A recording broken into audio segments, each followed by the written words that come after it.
Text books बस एक line लिख देते हैं, चंद्रगुप्त मौर्य डिफीटेड सेल्यूकियस निकेटर। पर सच ये एक नॉर्मल विक्ट्री नहीं थी, ये थी पुरानी दुनिया के दो सबसे बड़े टाइटन्स का टकराव। सेल्यूकस, अलेक्जेंडर द ग्रेट का सबसे ट्रस्टेड जनरल,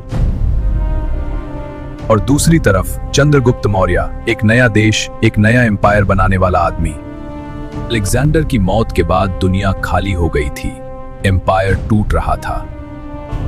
हर जनरल अपना हिस्सा लेने निकल रहे थे और इसी कियोस से उतरा सेल्यूकस। सेल्यूकस का एक ही गोल था, अलेक्जेंडर के खोए हुए इंडियन प्रोविंसेस वापस लाना। और उसके लिए इंडिया सिर्फ एक टेरिटरी थी, सिर्फ एक जमीन का टुकड़ा।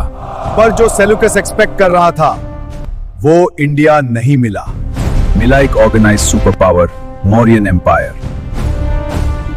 इंडस क्रॉस करना जीत की गारंटी नहीं था, यहां ना छोटे राजा थे ना बिखरी हुई फौज।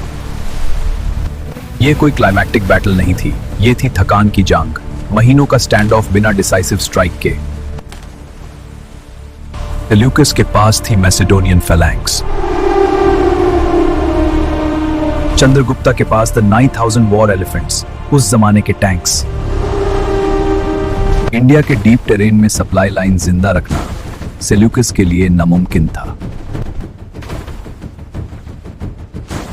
दोनों समझ चुके थे, जंग जीत तो ला सकती है पर एम्पायर नहीं बना सकती।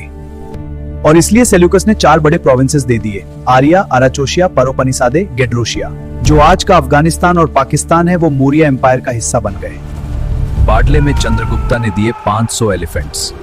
और आयरनी देखिए, इन्होंने ही सेल्यूकस को इप्सस में वेस्ट का सबसे बड़ा किंग बना दिया।